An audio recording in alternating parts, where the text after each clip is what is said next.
नमस्कार बच्चों, मैं आपकी हिंदी की अध्यापिका कमला रानी आपको रचना प्रसून का लेसन 1 पढ़ाऊंगी, जिसका नाम है भाषा और व्याकरण। जैसा कि हम सभी जानते हैं कि मनुष्य एक सामाजिक प्राणी है। वह अपने विचारों और भावनाओं को बोलकर ही व्यक्त करता है। भाषा को ध्वनि संकेतों की व्यवस्था माना जाता है। यह मनुष्य के मुंह से निकली हुई अभिव्यक्ति होती है। इसे विचारों के आदान प्रदान का एक आसान साधन भी माना जाता है।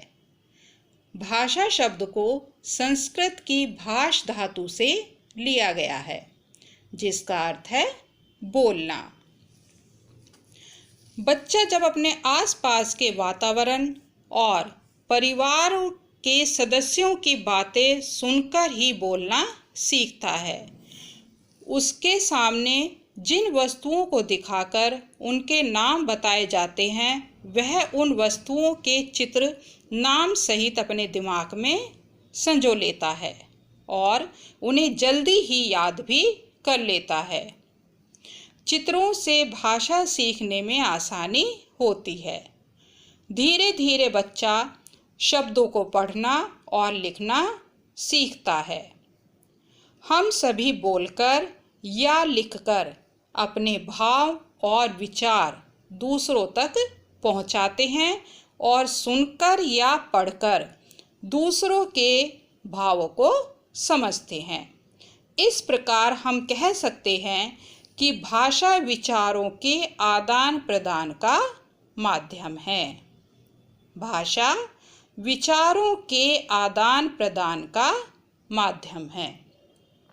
दूसरे शब्दों में हम यह भी कह सकते हैं कि भाषा वह साधन है जिसके माध्यम से हम सोचते हैं और अपने विचारों को प्रकट करते हैं। साधारण शब्दों में हम यह भी कह सकते हैं कि जब हम अपने विचारों को लिखकर या बोलकर प्रकट करते हैं और दूसरों के विचारों को सुनकर या पढ़कर ग्रहण करते हैं, उसे भाषा कहते हैं। कभी कभी हम सिर हिलाकर या संकेत द्वारा भी अपने विचारों को अभिव्यक्त करते हैं, लेकिन भाषा केवल उसी को कहा जाता है जो बोली जाती है या सुनी जाती है।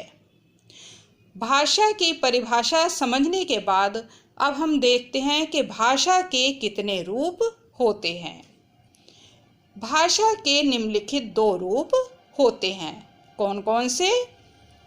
नंबर 1 मौखिक भाषा और नंबर 2 लिखित भाषा। मौखिक भाषा, जब हम अपने विचारों को बोलकर या सुनकर व्यक्त करते हैं तो उसे मौखिक भाषा कहते हैं, जैसे समाचार सुनना या भाषण सुनना आदि। अब भाषा का दूसरा रूप है लिखित भाषा। जब कोई व्यक्ति किसी दूर बैठे व्यक्ति को पत्र द्वारा या पत्र पत्रिकाओं में लेख द्वारा अपने विचार प्रकट करता है तो उसे भाषा का लिखित रूप कहते हैं, जैसे अखबार पढ़ना या पुस्तकें पढ़ना। अब आगे है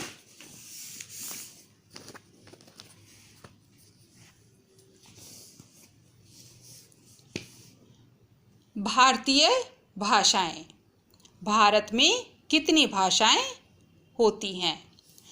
संसार में बहुत सी भाषाएं बोली, पढ़ी और लिखी जाती हैं। सभी देशों की अपनी अपनी भाषाएं हैं। भारतीय संविधान के अनुच्छेद 343 के अनुसार भारत की राजभाषा हिंदी है। इस भाषा को 14 सितंबर सन 1949 को राजभाषा के रूप में स्वीकार किया गया है। भारतीय संविधान में पहले 18 भाषाओं को मान्यता दी गई थी।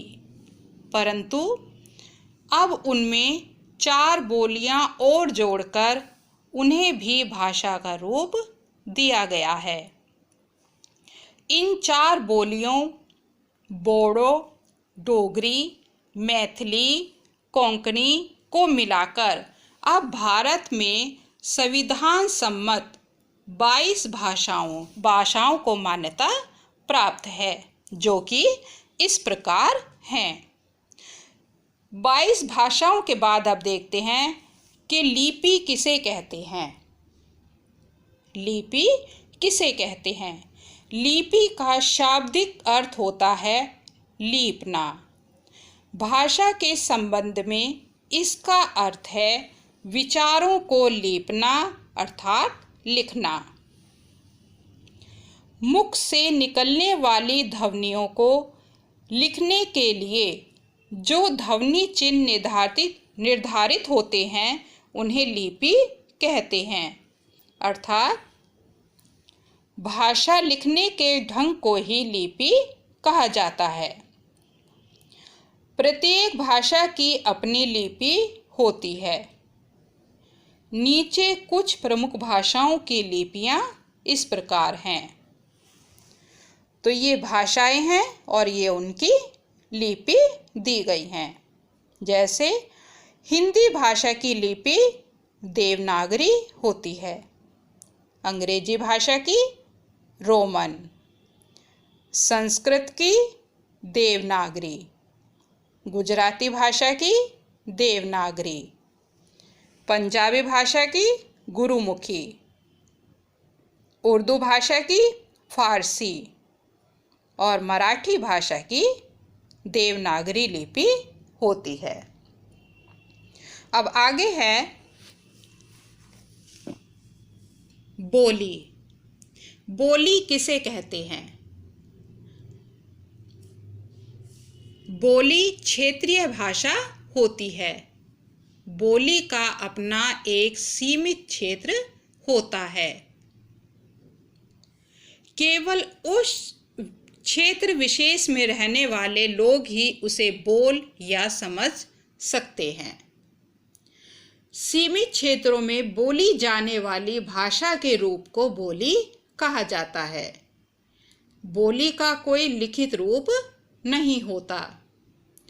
छोटे से भूभाग में बोली जाने वाली भाषा को ही बोली कहा जाता है।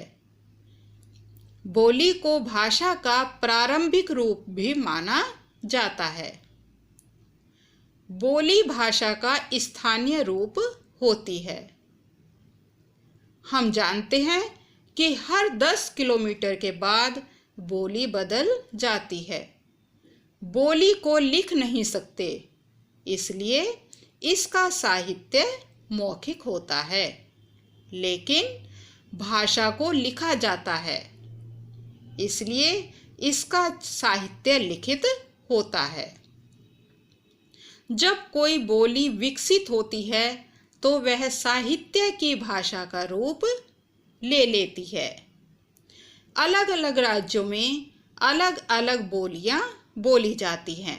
जैसे पूर्वी उत्तर प्रदेश की बोली अवधी है, बिहार की भोजपुरी, राजस्थान में राजस्थानी और गुजरात में गुजराती बोली बोली जाती है।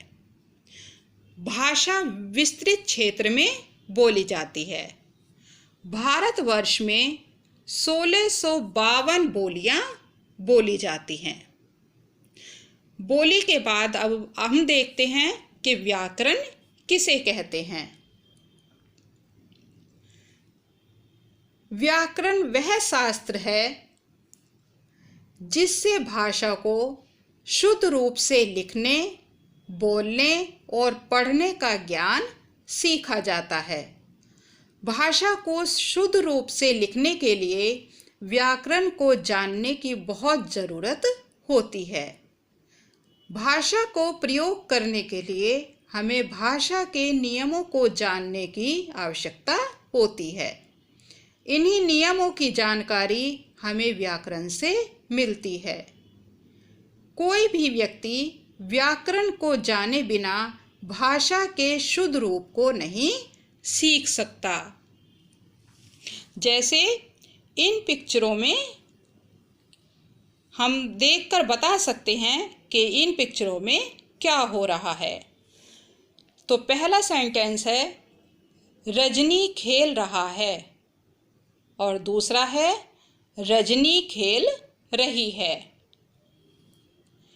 लाल पतंग कट गए, लाल पतंग कट गई।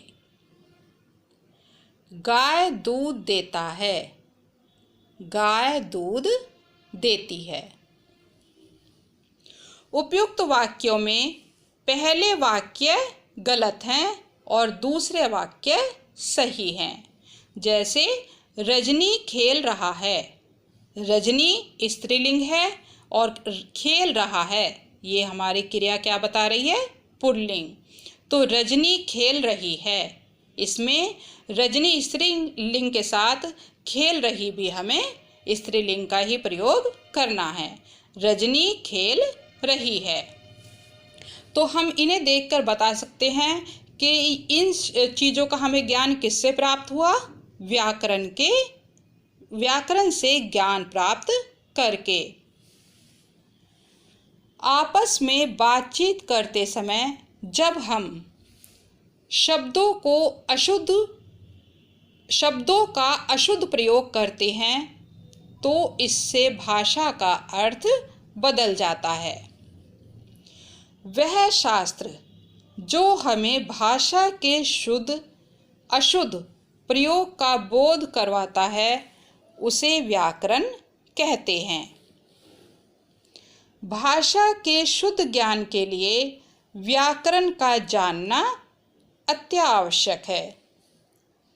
व्याकरण शब्द वी प्लस आर प्लस करण शब्द से बना है, जिसका अर्थ है शब्दों के शुद्ध रूपों का विवेचन।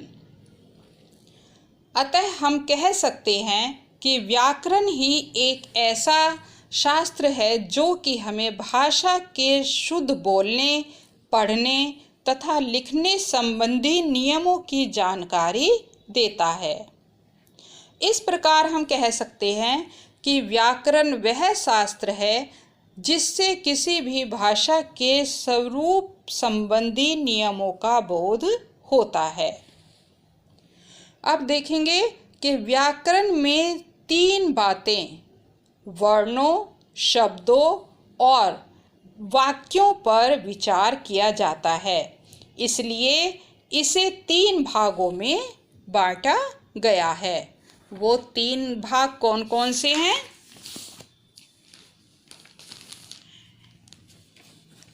नंबर 1 वर्ण विचार, नंबर 2 शब्द विचार और नंबर 3 वाक्य विचार।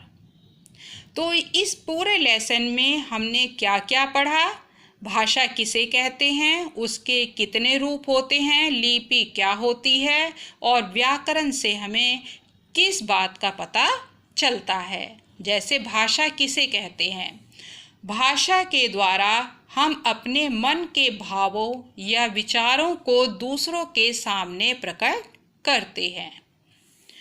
भाषा का प्रयोग हम बोलकर या लिखकर करते हैं। भाषा के 2 रूप होते हैं, मौखिक और लिखित। भाषा को जिस विधि से लिखते हैं उसे लिपि कहते हैं। हिंदी भाषा की लिपि का नाम देवनागरी है। किसी भाषा के शुद्ध प्रयोग का ज्ञान उसके व्याकरण से होता है। तो आशा करती हूँ ये पूरा लेसन आपको भली भांति समझ आ गया होगा। अगली वीडियो में हम इसी लेसन के शब्दार्थ, रिक्त स्थान, मैचिंग और बहुविकल्पीय प्रश्न करेंगे। धन्यवाद।